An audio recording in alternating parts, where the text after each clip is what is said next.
TDS, pH, hardness, algological பேராமீட்டர்ஸ்லாம் வரும். இந்த மாதிரியான அமைப்பில் தான் தண்ணீர் இருக்குது. Hello friends, welcome to green mate Tamil. இன்றைக்கி நம்ம வீடியோவில் நம்ம குடிக்கிற தண்ணி கரெக்டாக இருக்கா, அதில் என்னென்னலாம் கலந்து இருக்கணும், நம்மளோட வாட்டர் குவாலிட்டியாக இருக்கா அப்படின்றத பற்றி தான் இன்றைக்கி நம்ம வீடியோவில் பார்க்க போகிறோம். நம்மளுக்கு வாட்டர் எப்படி கிடைக்குது அப்படின்னு பார்த்திங்கன்னா, ஒன்று நிலத்தடி நீர், அப்படி இல்லைன்னா ஆறுலேருந்து, ஏரி, இந்த மாதிரியான இடங்கள்லேருந்து தான் நம்மளுக்கு வாட்டர் கிடைக்குது. இந்த வாட்டருக்கான physical, chemical and biological characteristics எப்படி இருக்குன்னு பார்க்கலாம். வாட்டருக்கான ஃபிசிக்கல் பேராமீட்டர்ஸில் என்னென்னலாம் வரும் அப்படின்றத நம்ம பார்க்கலாம். வாட்டருக்கான கலர், ஸ்மெல், டெம்பரேச்சர், அதாவது தண்ணீரினுடைய வெப்பநிலை, இது எல்லாமே ஃபிசிக்கல் பேராமீட்டர்ஸில் வரும்.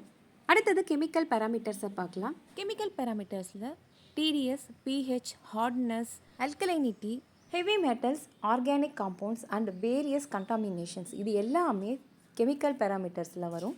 பயாலஜிக்கல் பேராமீட்டரில் virus, bacteria and microorganism, இது எல்லாமே பயாலஜிக்கல் பேராமீட்டர்ஸில் வரும்.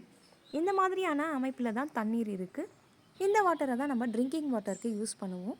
ட்ரிங்கிங் வாட்டரில் எந்தவித கலரும் இருக்கக்கூடாது, டேஸ்ட்டும் ஸ்மெல்லும் நல்லா இருக்கணும், டிடிஎஸ் வேல்யூ ஹையாக இருக்கக்கூடாது, அடுத்தது பிஹெச் வேல்யூ பேலன்ஸ்டாக இருக்கணும், ஹார்ட்னஸ் இருக்கக்கூடாது. அது மட்டும் இல்லாமல் வைரஸ், பாக்டீரியா இதெல்லாம் இருந்ததுன்னா கண்டிப்பாக நம்மளுக்கு ஹெல்த் இஷ்யூஸ் வரும். இந்த 3 பேராமீட்டரும் மிக்ஸ் ஆகி நம்ம வாட்டரில் இருக்கும்போது அது எப்படி நம்ம குடிநீராக மாற்றுறது அப்படின்றத பற்றி தான் பார்க்க போகிறோம்.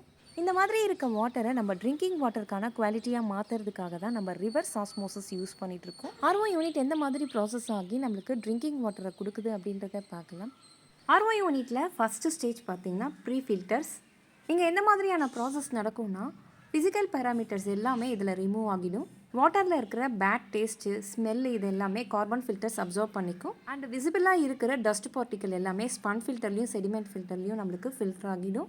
இங்கேருந்து ஃபில்டர் ஆகிற வாட்டர் தான் நம்மளோட ரிவர்ஸ் ஆஸ்மோசிஸ்க்கு போகும். மெம்ப்ரைனில் தான் இந்த ப்ராசஸ்லாம் நடக்கும். மெம்ப்ரைனுக்குள்ளே கரெக்டான ப்ரெஷரோட வாட்டரை ஃபோர்ஸாக உள்ளே வரும்பொழுது நம்மளுக்கு வாட்டரில் இருக்கிற அந்த ஹார்ட்னஸ் எல்லாமே போகும். டிசால்வ்டு சாலிட்ஸ் எல்லாமே இந்த இடத்துல ஃபில்டர் ஆகும். வாட்டரில் கலந்துருக்க ஒரு சில பாக்டீரியா வைரஸை ரிமூவ் பண்ணும். எல்லா வைரஸ் பாக்டீரியாவும் ரிமூவ் ஆகாது. ஸோ நம்ம சில்வர் நேனோ அப்படி இல்லைனா யூவி ஃபில்டரை யூஸ் பண்ணிக்கலாம். அடுத்தது பிஹெச் வேல்யூ பற்றி பார்க்கலாம். நம்ம ட்ரிங்கிங் வாட்டருக்கான பிஹெச் வேல்யூ பார்த்திங்கன்னா 7. அக்யூரேட்டாக 7 இருக்கணும்னு அவசியம் கிடையாது. 6.5லேருந்து 8.5 வரைக்கும் இருக்கலாம். கண்டிப்பாக மெம்ப்ரைன் வழியாக ஃபில்டர் ஆகி வர வாட்டரில் டிடிஎஸ் லோ ஆகும்.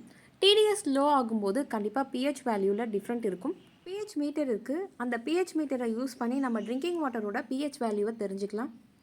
பிஹெச் வேல்யூனா என்ன, டிடிஎஸ் குறைஞ்சதுன்னா பிஹெச் வேல்யூ குறையுமா, இந்த பிஹெச் வேல்யூவோட முழுமையான தகவலை நெக்ஸ்ட் வீடியோவில் நம்ம பார்க்கலாம். இந்த வீடியோ உங்களுக்கு பிடிச்சிருந்ததுன்னா லைக் பண்ணுங்கள். இந்த வீடியோ உங்களுக்கு யூஸ்ஃபுல்லாக இருந்ததுன்னா மற்றவங்களுக்கு ஷேர் பண்ணுங்கள். மீண்டும் அடுத்த வீடியோவில் சந்திப்போம். நன்றி, வணக்கம்.